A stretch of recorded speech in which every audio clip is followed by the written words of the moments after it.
Queridos, a paz do Senhor. Amados, que bênção. Hoje foi corrido. Hoje foi corrido, mas deu tudo certo. Eu quero agradecer a Deus, mas 2024, primeira vez que eu estou aqui na nossa igreja, não pude vir na conferência aqui que fizemos, a conferência profética. Estava atendendo o nosso ministério, mas lá no Nordeste, em Recife, na Paraíba, com o pastor Rafael. Devia essa visita ele lá. E estou grato a Deus por esse ano nós estarmos juntos, E eu não falei isso no Réveillon, mas vivo. Então, quero agradecer a Deus pelo livramento que recebi, Eu não sei se alguns irmãos viram. Eu fui pregar em Pontes de Lacerda, ali no estado do Mato Grosso. E saindo de Pontes de Lacerda, no outro dia, eu daria uma palestra durante a noite pregaria ainda numa vigília, e ainda no outro dia também continuaria com uma palestra para a juventude, a questão de servir no Templo Sede de Cuiabá, que é aquele templo bem grande, que dá um congresso lá, quase 30 mil pessoas. E fui para lá, em direção a Ponte de Lacerda, faltando mais ou menos, acho que uns 80 quilômetros para chegar em Cuiabá. O motorista fez uma ultrapassagem devida, não dava para fazer a ultrapassagem, e batemos de frente com uma carreta, mais 2 outros carros, viramos, caímos no barranco, e ilesos, Graças a Deus. Infelizmente, Deus, aprove a Deus, recolheu o irmão Ricardo, esposa da irmã Sulamita, um casal que eram meus amigos, A Sulamita é minha amiga, mas o Ricardo, eu era mais próximo ao Ricardo.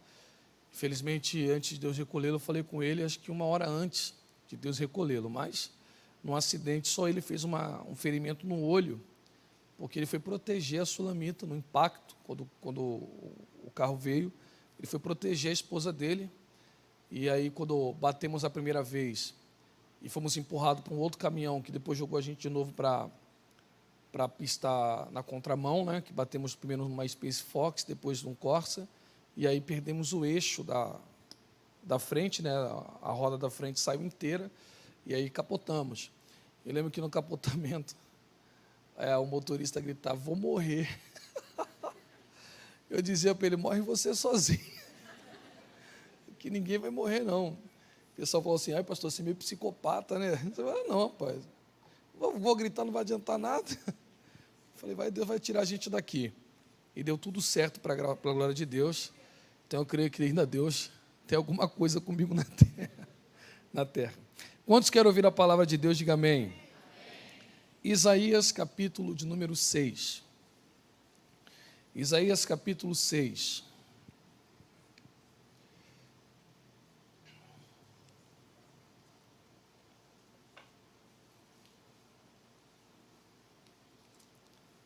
Isaías 6.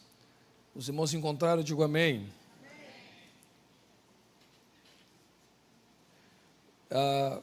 No ano em que o rei Uzias morreu, eu vi também o Senhor assentado sobre um trono, alto e exaltado, e o seu séquito enchia o templo.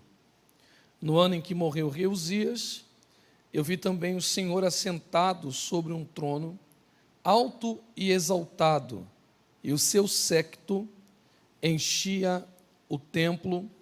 E se você puder e quiser, você diz amém. Amém. Amados, recentemente, não me lembro qual foi o culto que ministrei aos irmãos, que nós falávamos sobre Isaías, na ocasião, Isaías capítulo de número 7, versículo 14. Mas não custa lembrar os irmãos que nós chamamos Isaías, e isto tudo nós sabemos, de profeta maior. E esse adjetivo de maior, os irmãos sabem que está proposto na forma em que Isaías profetizava, nos muitos anos que Isaías profetizou, assim como Jeremias e assim como Ezequiel. Inclusive, Isaías é possível, que tenha profetizado 40 anos aproximadamente, passando por cerca de 4 reinados, e se tudo também estiver certo, é no 5º que ele morre, provavelmente sendo cerrado no meio. Então, ele começa profetizando nos tempos do rei Uzias, este do capítulo 6, do versículo 1 que lemos, prega também no reinado de Jotão, Acás e Ezequias. Logo, o ministério do profeta Isaías se encerra ao sul, em Judá, capital Jerusalém. Nesse momento, nós já temos o reino norte, que é chamado de Efraim, mais tarde passará a ser chamado de Israel, cuja capital é Samaria. Mas Isaías é um profeta sulista, um profeta conectado com as coisas acerca de Judá. Bom, é integrante quando nós percebemos que desses 4 reis que Isaías está participando, inclusive o 5º, que provavelmente ele é morto, só há esta ênfase na morte de Uzias. Os demais outros reis, parece Isaías não dar tanta ênfase na sua morte. E claro que nós podemos conectar essa morte em 3 possibilidades. A ênfase pode estar ligada apenas como registro da sua vocação. Então, Isaías está querendo mostrar a nós quando a sua vocação ela se dá. A segunda possibilidade, que eu descarto ela, mas que antigamente muitas pessoas diziam, é que Isaías aqui chora a morte de Uzias por um certo parentesco que Isaías tem com Uzias. E as pessoas apontavam naquele momento que Isaías e Uzias eram uma espécie de primos. E esse parentesco dava a Isaías autoridade ou liberdade de profetizar sobre Judá da forma enfática e dura que ele havia feito do capítulo 1 até o capítulo 5, dizendo ai da nação pecadora, apontando o pecado de forma muito veemente e naturalmente gozava para alguns dessa liberdade e dessa segurança de se dirigir à nação de Judá desta forma, simplesmente pelo parentesco que havia com Uzias. E é óbvio que eu particularmente, não acredito nessa possibilidade. Ora, se você está me ouvindo, o que você pode considerar nesse momento? Pastor Carlos, se você descarta essa possibilidade, qual é o caminho que você utiliza para entender a ênfase da morte de Uzias? Bom, é possível que, e antes de eu avançar o que é possível, quero te trazer uma afirmação primeiro. O capítulo 6 está fora de ordem cronológica. Vou repetir, hein? O capítulo 6 está fora de ordem cronológica, ok? Existe uma vasta discussão teológica. Por que o capítulo 6 de Isaías fala da sua vocação e não o capítulo 1? E aí eu cito aos irmãos, Ezequias e Jeremias, por exemplo, fizeram a mesma coisa. Só que quando eles falam da vocação deles, como Deus os chamou para profetizar, tanto Jeremias como Ezequiel registram isto logo no capítulo de número 1. Já Isaías não. Demoram longos 6 capítulos para registrar a sua vocação. Existe uma discussão até muito interessante, mas não é o nosso caso essa noite. Isto aí seria para uma escola bíblica ou para um simpósio. O que importa é que esta noite é te explicar por que é que Isaías está registrando isto logo no capítulo 6, a sua vocação com a morte de Uzias. Então, a primeira coisa que nós devemos avaliar é que Uzias é filho de Amazias, segundo o texto sagrado. O rei Amazias foi um rei que no capítulo 14, do versículo 1 ao 22, registrado no segundo livro de Reis, que é uma história bem curta acerca de Amazias. Temos pouco registro acerca dele, mas segundo esse texto, de segundo Reis, capítulo de número 14, do 1 ao 22, o texto é claríssimo.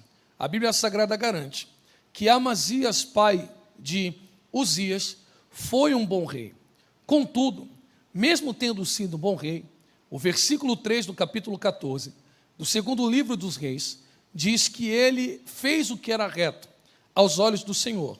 Todavia, não fez igual a Davi, seu pai, mas semelhante a Joás é que ele vai se equivalendo. Nessas formas que Amazias, por mais que o texto sagrado afirme que ele foi um bom rei, há no mínimo 2 apontamentos aqui que vale a pena destacarmos das fraquezas e dos erros de Amazias. O primeiro, o texto sagrado diz, no versículo 4, que Amazias, pai de Uzias, não retirou os altos de adoração a ídolos, a deuses estranhos que não agradavam a Deus. Além deste passo, de dar permissão do povo se corromper com a idolatria, o texto sagrado ainda diz, a partir do versículo de número 7, que Amazias tinha um caráter belicoso, ou seja, Amazias era um homem dado à guerra. Só que quando eu digo que a partir do versículo 7, do capítulo 14 do segundo livro de Reis, que Amazias tinha um caráter belicoso dado à guerra, eu não estou dizendo aos irmãos aqui na posse que Amazias era um homem valente, não é nesse sentido. A partir do versículo 7, o texto sagrado registra que este rei Amazias lutou contra os edomitas, e o Senhor foi com ele nesta guerra, e diz a Bíblia Sagrada que ele matou, só neste dia, 10.000 edomitas. Só que ele começa a se tornar soberbo, e esta falsa sensação de que ele poderia vencer todos, faz com que Amazias, a troco de nada, provoque o reino do norte, Efraim ou Israel. Quando ele provoca, a troco de nada, o reino do norte, Amazias, ele é completamente massacrado por Joás, rei de Israel.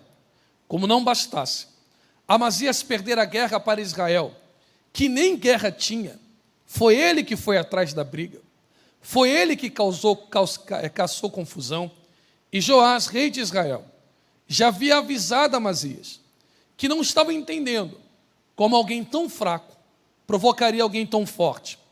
Joás, além de vencer Amazias, toma ele como cativo. Não só isto, diz a Bíblia Sagrada que no capítulo 14, do segundo livro de Reis, ele destrói dois lados do muro de Judá.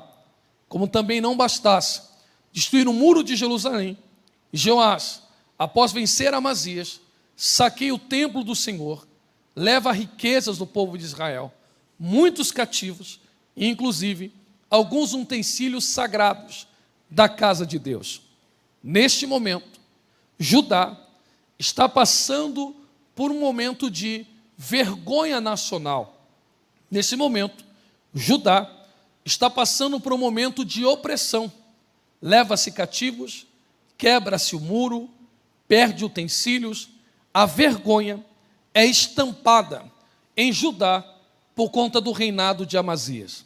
Quando Amazias morre, pois viveu mais 15 anos depois da morte de Joás, e ele sofre um golpe de estado, Uzias, seu filho, sobe ao trono.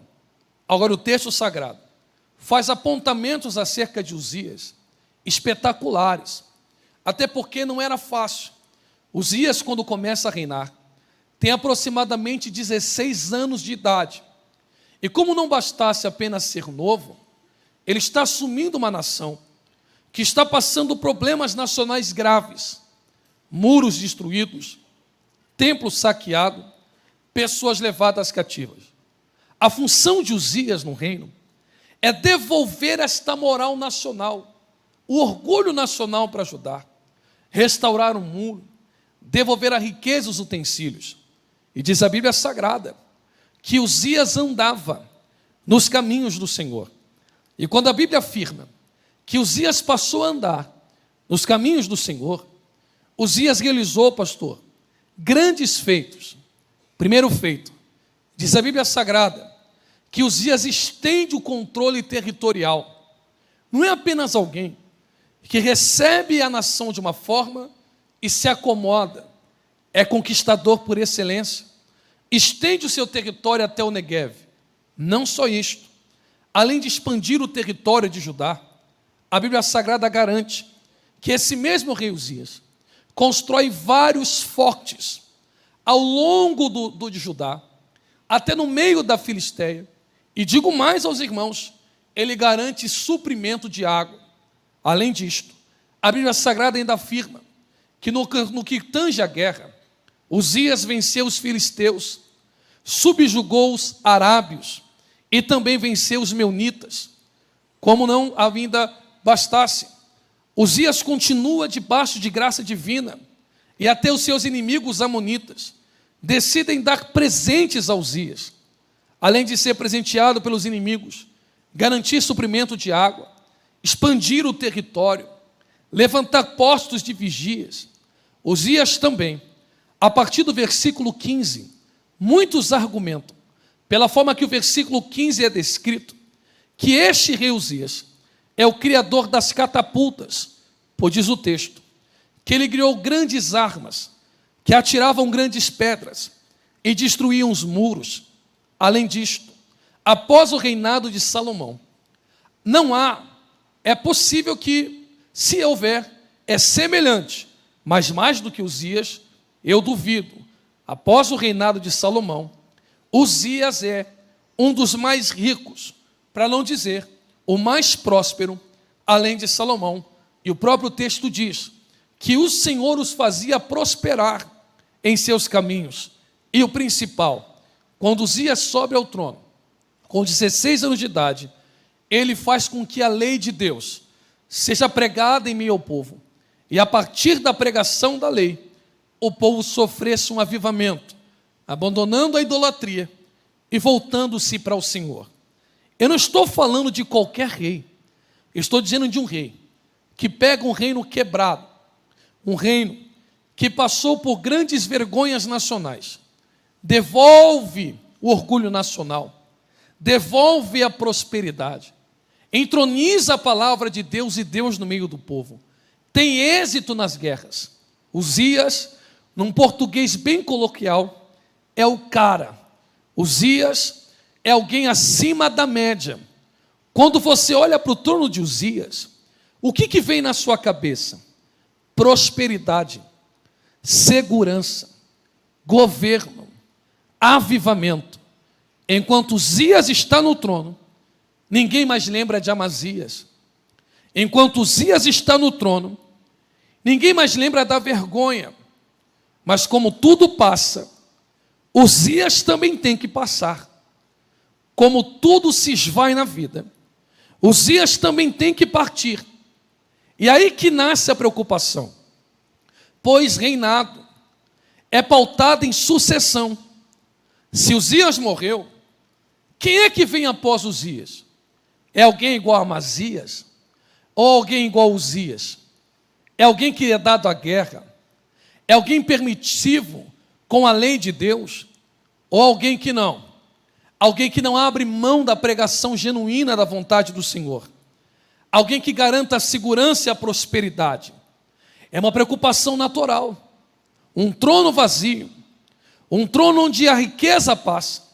É normal que cresça o sentido de insegurança, perda, instabilidade. É normal com que isso nasça.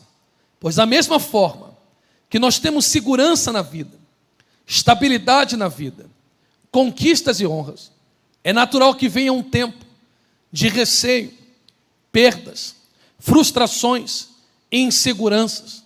A vida é feita de ciclos. Há momento que nós estaremos por cima e é natural que haverá momentos que estaremos por baixo. É natural que haverá momentos que estaremos em conquista e é natural que haverá momentos que estaremos em dura guerra. É esta a situação de Isaías. A preocupação. Quem é que vai continuar sendo soberano e tendo o controle da nação?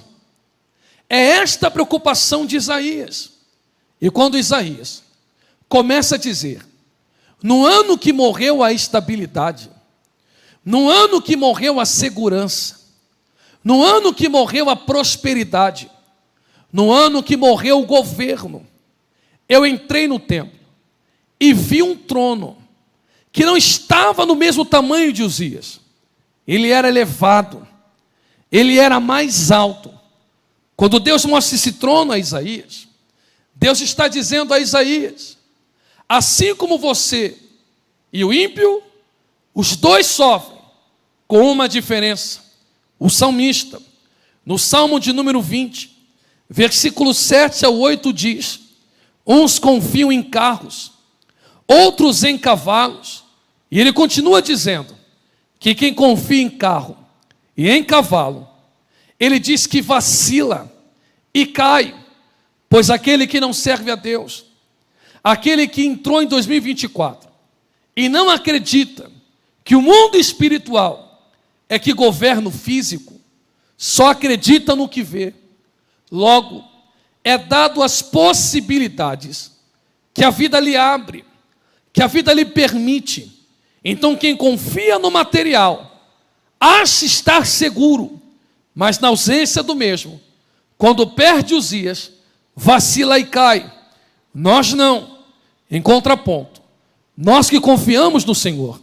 Salmo de número 103, versículo de número 19. O texto sagrado diz: o Senhor estabeleceu o seu trono nos céus e, como um rei, domina sobre tudo o que existe. A expressão do Salmo 103, versículo de número 19. O Senhor domina sobre tudo. A palavra domínio aqui vem de um verbo machal, que tem algumas interpretações. Dentre estas, um sentido de uma raiz primitiva que significa ser soberano ou ter autoridade absoluta sobre tudo. Vou repetir. Quando o Salmo 103 diz, no versículo 19, que Deus estabeleceu o seu trono no céu, Deus está dizendo: aí embaixo as coisas oscilam, mas aqui em cima eu continuo soberano e com autoridade de ter tudo no meu controle e debaixo da minha regência. Quando Isaías vê o trono vazio, isto me faz lembrar de um texto que eu já disse aos irmãos de Abacuque e que me impressiona por demais. E por que te impressiona? Porque uma vez eu conversando com um pastor, na zona norte do Rio de Janeiro, eu disse para ele, se eu pudesse sugerir um tema para a festividade da igreja, o tema seria Abacuque, crise na fé. É um tema muito atual, pois Abacuque tem um dilema semelhante ao de Isaías. Abacuque tem um dilema semelhante ao seu e ao meu. Ele olha para a vida, e a vida mostra desgoverno, a vida mostra insegurança, e Abacuque diz a Deus: até quando, Senhor, a nação irá de mal a pior, e o ímpio governará sobre o justo? Deus olha para Abacuque e diz: quem disse que eu não estou vendo? Eu estou vendo e te digo, Abacuque, está tudo na minha mão, está tudo na minha soberania. Levantarei os caldeus para resolver o problema de Israel. Abacuque torna a olhar para Deus e diz: não entendi sua resposta. Que o Senhor está no controle eu entendo, mas que vai levantar caldeu, vai levantar Babilônia para resolver problema. Babilônia é como pano de engraxate. Nós em pecado somos mais santos do que a Babilônia. Como é que o Senhor usa uma coisa imunda para consertar a suja? Percebeu a cabeça de Abacuque? Abacuque não quer saber se Deus está no controle. Ele quer saber como Deus vai agir. Como Deus está percebendo que Abacuque não está sofrendo por falta de resposta, mas por crise na fé. A segunda pergunta de Abacuque, Deus não responde. A segunda pergunta de Abacuque é um conselho de Deus. E o que Deus diz para Abacuque? O justo viverá pela fé. Quando Abacuque ouve isto, a alma dele se aquieta. Recentemente, eu acho que esta semana, eu publiquei nos stories lá do Instagram o conceito no hebraico para a fé. Tanto a sua expressão masculina, feminina e o seu radical. Ter fé, irmãos, é construir um edifício firme. Fé é firmeza naquilo que eu decidir crer. Quando é que eu manifesto fé? Não porque Deus contou tintim por tintim como Ele fará, mas só de entrar no domingo e saber que quando os dias aqui embaixo morrem, há um trono elevado e sublime, que Deus não perde a rédea da minha vida, eu permaneço firme em 2024. Ainda que tudo de mal a pior venha, eu permaneço firme. Quando Abacuque ouve que o segredo é crer, não na situação de baixo, mas na segurança de cima, Abacuque começa a cantar em meio à luta. Mas não é qualquer canção. Abacuque diz: ouvi a tua palavra e temi. Agora que eu sei que o Senhor não perde o controle, agora que eu sei que o Senhor é quem traz a estabilidade e não Uzias. Agora, que eu sei que o Senhor é que abre a porta e não meu currículo. Agora, que eu sei que o Senhor é que traz providência e não meu salário. Agora, que eu sei que é melhor o fim das coisas do que o começo dela. Agora, que eu entendi que o começo é pequeno, mas o final grandioso.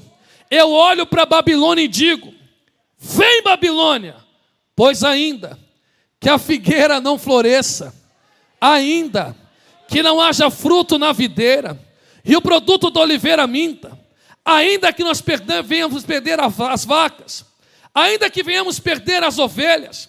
Olha o que Abacuque está dizendo, eu vou traduzir. Pode vir, inimigo, venha a adversidade, venha a morte de Uzias, ainda que eu venha perder tudo aquilo que é o mínimo para eu existir, ainda que a terra me deixe sem nada, ainda que eu perca tudo que é de material, ainda que vá porta de emprego, saúde, carro, negócios e conta no banco, o Senhor já me disse em janeiro, fevereiro até dezembro, que Ele está sobre um trono elevado. Alguém está entendendo? Já está levantando a mão e glorificando a Deus, nós vai melhorar. E como eu sei que independente de como a vida aqui embaixo vá, Deus está no controle, eu me alegrarei e exultarei no Deus da minha salvação.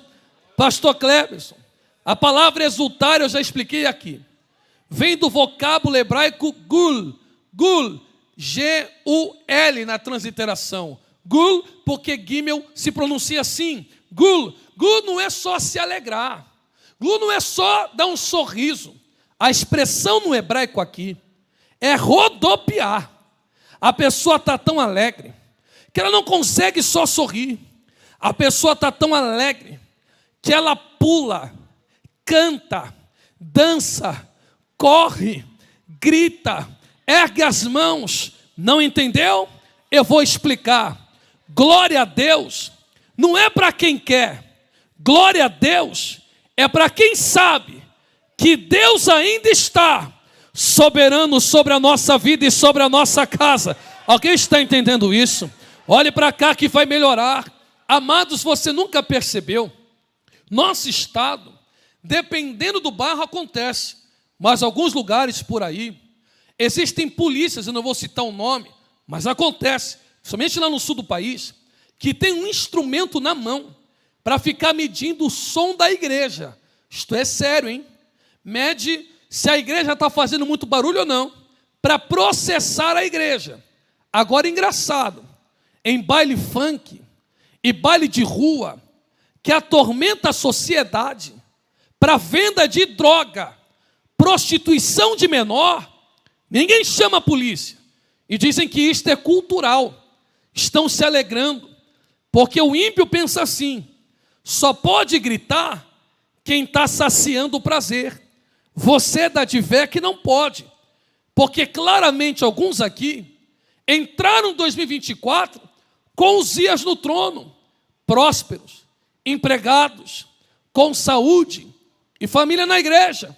Outros vieram aqui para adorar a Deus, mas também em busca de resposta, pedindo que Deus venha intervir na sua situação.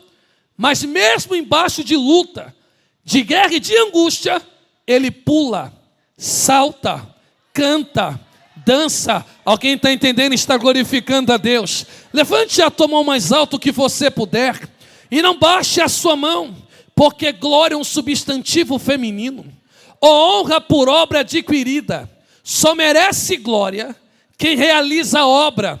Quando você diz glória a Deus, você está dizendo para o inimigo e para o mundo ouvir: ainda que eu não tenha nada aqui embaixo, eu creio que se Deus está no trono. Alguém aqui já está gritando glória porque está entendendo.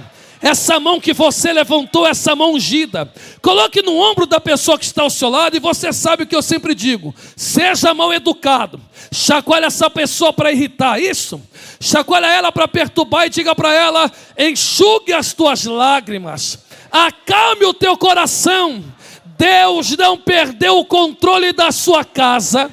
Deus não perdeu o controle do seu casamento. Alguém aqui já está entendendo e está dando glória a Deus. Deus não perdeu o controle das suas finanças. Eu convido só quem tem fé a dar um pulo dessa cadeira e dar uma rajada de glória. Feche os seus olhos, abre a boca por um minuto. Eu espero você adorar. Deixa eu ver quem veio glorificar. Meu Deus, do meu lado direito alguém está dizendo: pastor, eu estou sofrendo aqui embaixo, mas Deus não perdeu o controle. É isso aí, ó, é isso aí. Abre a tua boca e enche de ver que poste de adoração. Deus é soberano. Oh glória, oh glória, oh glória. Senta aí que eu vou continuar. Senta aí que eu vou continuar e já vou encerrar. Olha o que Deus está fazendo com Isaías. Muda o ponto de vista. Muda o que, irmãos? Tira os olhos do trono de Uzias e olhe para o meu trono, porque tudo depende do ponto de vista. Tudo depende do que, irmãos? Jesus disse: a janela da alma são os olhos. Olhos, ou alma melhor dizendo, é a sede do eu. Intelecto, vontade ou emoção. Para onde eu olho, a minha emoção muda. Para onde eu olho, a minha emoção oscila.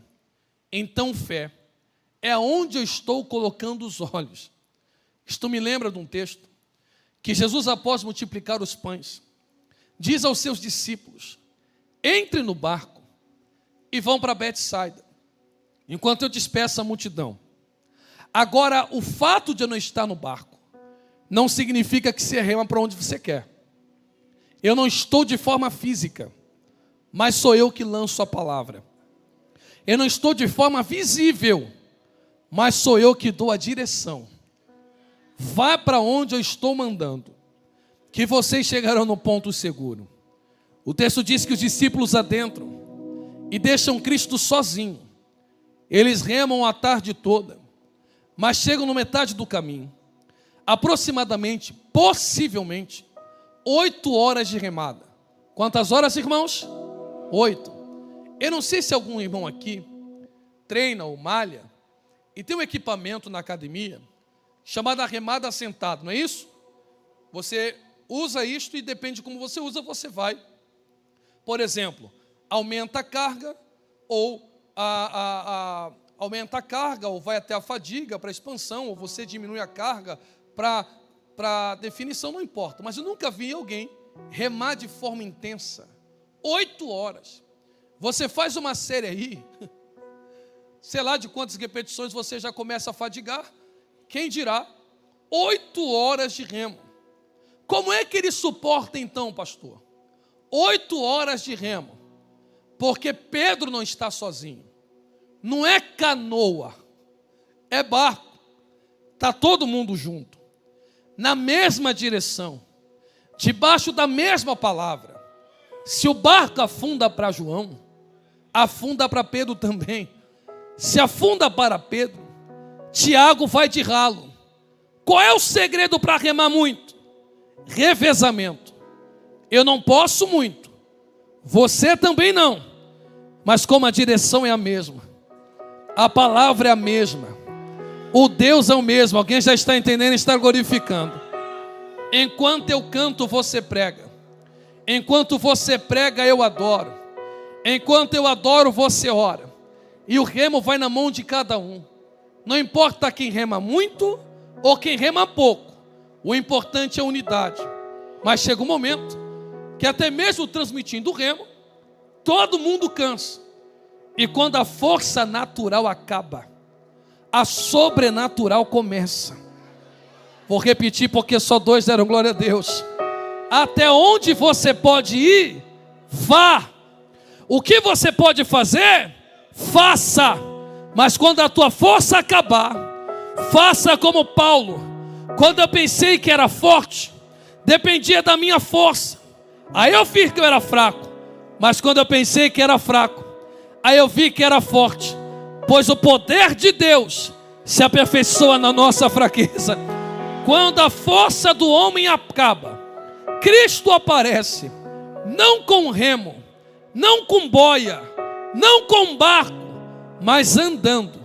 Eu não disse correndo, eu disse andando. Eu não disse a nado, eu disse andando. Lá em Israel, no Oriente Médio, ancião não corre, quem corre é jovem, quem corre é criança, porque correr é sinônimo de ansiedade, correr é sinônimo de desespero. Quem anda tem controle, quem anda tem segurança, quem anda tem paz. Quando Cristo aparece andando, olha o que Pedro diz: quem é esse que está por cima da tempestade? Ele não diz quem é, ele diz: não temas, porque eu sou com vocês. Pedro disse: é o meu Senhor, manda-me ter contigo sobre as águas. Quem disse foi Pedro, não foi João. Quem disse foi Pedro, não foi Tiago. Irmãos, com todo o carinho eu digo a vocês, na fé precisamos amadurecer. Pare de cair nesse discurso demoníaco que tem subido nos púlpitos. E eu estou cansado. Eu sou uma pessoa que tento ser educado, e estou me segurando para não dar opinião, para não ferir os meus irmãos, porque quem é por nós, quem não é contra nós é por nós. Mas está na hora de voltarmos a pregar a Bíblia. Está na hora de discursar texto bíblico e parar com essa conversa fiada, que não sei quem vai ver, que não sei quem fofocou. E você acha que eu estou preocupado com quem gosta de mim ou quem não deixa de gostar? Quem gostou eu quero perto, quem não gostou eu vou fazer o quê, irmão? Não tem como eu agradar todo mundo. Agora eu não vou baixar o nível. Eu digo como Neemias: quer vir comigo, vem. Não quer? Estou numa grande obra e não posso parar de fazer. Alguém está entendendo? E vou dizer mais: se você veio aqui pedir a Deus uma oração de vingança, você vai dar com a cara na parede. Deus não é um Deus que divide família. Deus não é um Deus que dá vitória para você humilhar os outros. Isso é coisa de facção, isso é coisa de demônio. Quem tem que perder é Satanás e seus companheiros. Agora eu te digo com frieza: quem te ajudou, aproxime-se dele. Quem não te ajudou, chame ele para se converter, porque mesmo contra você, você não dará conta. Não precisa se preocupar. A Bíblia diz: antes que houvesse dia eu sou, e não há ninguém. Você não vai dar glória a Deus? Eu vou terminar o versículo. Não há ninguém que possa escapar das minhas mãos, operando Deus da Advec Posse. Quem é que vai impedir? Quem tem glória a Deus aí pode abrir a boca para dar uma rajada. Amadureça e entenda que haverão tempestades na vida que eu não vou poder te ajudar, mesmo sendo um dos teus pastores. Haverá momentos na vida que o pastor Silas Malafaia não vai poder te ajudar, teu amigo não vai poder te ajudar, teu parente não vai poder te ajudar. E não é porque não querem, e não é porque não desejam, é que tem tempestades que Jesus reservou para fortalecer a tua fé. Alguém está levantando a mão? Você está entendendo essa verdade? Existem situações para te amadurecer. Agora olha, Pedro, João e Tiago assim: vai, Pedro, eu estou torcendo por você. Vai, Pedro, eu não posso solidificar a água, mas se Deus disse que vai dar certo, vai, que nós estamos orando. E diz a Bíblia que Pedro dá uns passos. Pedro dá um quê, irmãos? Ele dá o quê? Ele andou por cima das águas. Mas diz a Bíblia que um vento que ele não esperava bateu um pouco mais forte. E quando o vento bate um pouco mais forte, Pedro tira os olhos de Jesus e começa a olhar para o vento. Vou repetir isto: não é que a água ficou sólida, é que quando ele olha para Cristo, ele perde o medo e a incapacidade. Quando ele olha para Cristo, ele está dizendo: se quem está no trono disse que dá,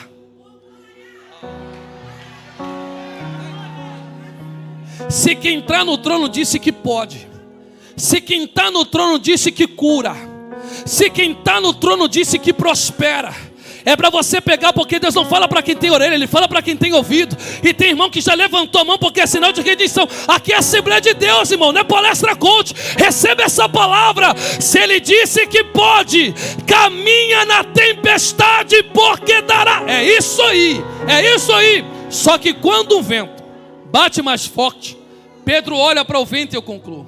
Pedro olha para o vento, ele tira os olhos de Cristo, Tiago, começa a olhar para o vento e começa a dizer assim, ó, esse vento aqui me causou medo. Aí Cristo fica parado, dizendo, não estou te entendendo, Pedro. Você está em 2020? Irmão, eu nasci em 87. Se eu sobrevivi a tanta tempestade, por que é que eu ainda estou tendo medo em 2024? Opa, vou repetir isso aqui.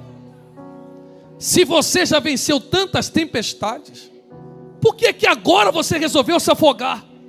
E Jesus, deixa afogar. Quando a água vai batendo no nariz de Pedro, ele volta os olhos para Cristo e diz, socorre. Jesus disse, só estava esperando isso.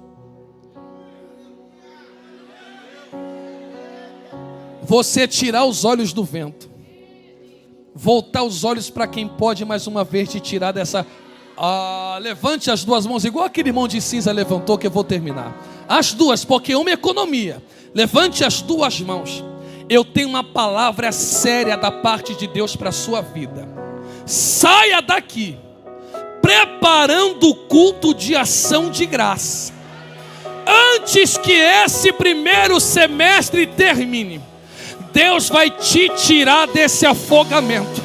Eu estou sentindo a presença do Espírito. Tem algum pentecostal aqui? Ou só veio na conferência profética? Tem algum pentecostal aqui? Ou está esperando o congresso de avivamento? Eu vou profetizar mais uma vez. 2024 é o ano de Deus solidificar a água, abrir caminho no deserto, aplanar os montes, tirar a água da rocha. Só quem crê que o trono de cima é maior, fica de pé glorificando a Jesus.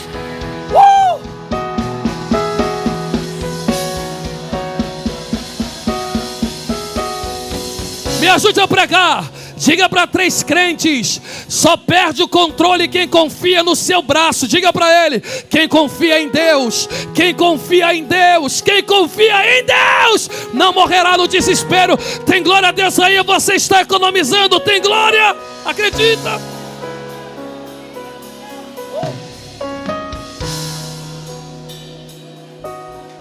Aleluia. Oh glória, eu estou sentindo a presença do Espírito Santo. Sinta as águas saindo do seu nariz. Sinta a água diminuindo, a tempestade. Sinta a calmaria chegando. Eu estou sentindo algo profético aqui essa noite. Está vindo um tempo de coisas grandes sobre a sua vida. Ai, ai, ai, meu Deus. Está vindo um tempo de controle sobre a sua vida, segurança, prosperidade. Até os seus inimigos vão resolver te presentear. Tem alguém que pode dar glória a Deus e confirmar essa... Eu não perdi o controle, não. Eu não perdi o controle, não. Eu não perdi o controle, não. Você que entrou aqui essa noite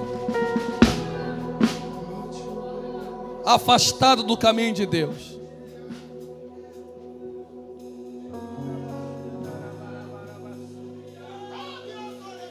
eu não estou aqui para te julgar. Quem sou eu? Eu não estou aqui para te oprimir, para te zombar. Muito pelo contrário. Somos humanos e falhos igual a Pedro.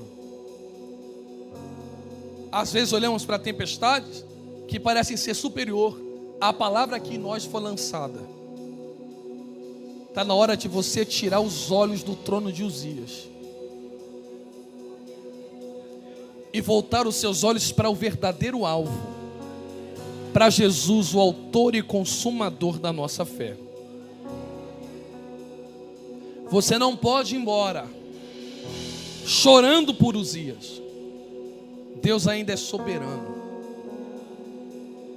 Deus não perde o controle de nada. Só que a palavra machal, irmão, qualquer léxico vai te explicar isso. Ela significa que Deus é soberano, também no sentido sobre o seu povo. E para o ímpio, ele entregou para a própria sorte de pecado. Deixa eu traduzir. Deus não pede o controle do mundo, mas sobre pessoas ele diz: você entrega para a própria sorte. Você não quer que eu participe da sua vida, mas você quer que eu bom para mim. Você que clamou pelo meu trono, eu estou te garantindo que a sua vida está guardada na palma da minha mão. Quantos creem nisso? Diga glória a Deus, por favor. Deus não perde o controle. Eu quero saber onde está a primeira vida que está dizendo: pastor, eu quero voltar para o meu rei. Está vindo a primeira vida, você pode glorificar Jesus por isso. Aonde está a segunda vida que está aqui essa noite dizendo: pastor, eu não sei mais o que fazer. Eu não sei mais o que fazer. Está vindo a segunda vida, você pode glorificar a Jesus. Pastor, eu não sei mais para onde ir. Pastor, eu não sei que importa bater. Você chegou na porta certa. Não é da Advec, não. É na porta do céu. Não é na porta do pastor Carlos. É na porta de Cristo. E a Bíblia diz: aquele que bate, a porta abre. Aquele que pede, recebe. Está na hora de você entregar a sua vida para quem quer transformar a sua existência. Onde está a terceira vida? Sai do seu lugar e vem aqui. Vem, você não virá sozinho. Nós queremos orar e agradecer a Deus pela sua vida, porque se você vier aqui, é um sinal que você está querendo Ele dentro da sua casa. Eu tenho que ir? Está na Bíblia, Romanos 10, verso 9. Se com a boca confessares e o coração creres, será salvo. Onde está a terceira vida que quer confessar a Cristo? Vem, sai do seu lugar. Vem, nos dê esse privilégio de orarmos com você, junto com você. Vem para cá. Onde está a terceira vida? Eu espero você vir. Vem sem medo. Vem sem medo. Esta é a hora. Este é o dia. É de graça, é pela fé. Está vindo mais uma vida. Você pode glorificar a Jesus por isso. Já está vestida. Eu não perdi o controle. Eu não perdi o controle. Eu preciso chamar o pastor Cleves para orar, mas eu vou falar só mais uma vez. Sem Deus nós não podemos nada. Nada. Olha, para eu encerrar, tem uma festa chamada Sukkah, que é a festa das cabanas. Existe um negócio na cabana que todo judeu até hoje tem que entrar para comer lá dentro durante 7 dias. Quantos dias, irmãos? Ele não precisa dormir lá, tá? Mas ele entra na tenda e faz uma refeição lá do dia. E ele tem que fazer a refeição agradecendo a Deus, olhando para o teto. Por que as festas da cabana ensinam, dentre tantas lições? Que é Deus que mandou a providência no deserto.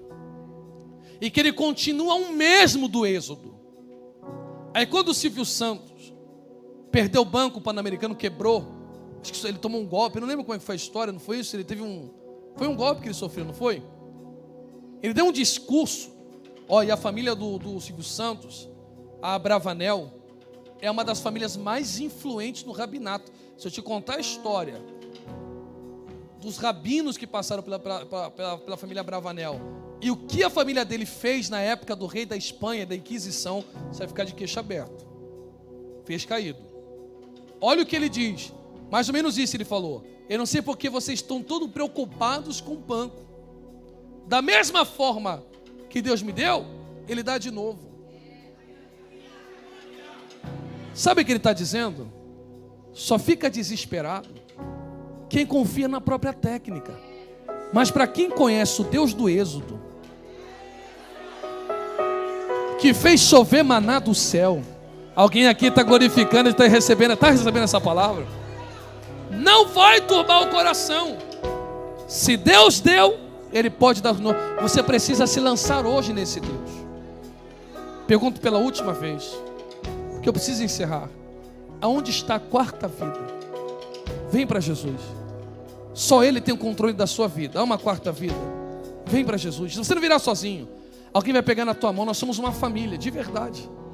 Nós queremos andar do seu lado e ter você ao nosso lado. Há uma quarta vida. Há uma quarta vida. Se não há, ou se há e não se decidiu, que Deus te conceda uma nova oportunidade.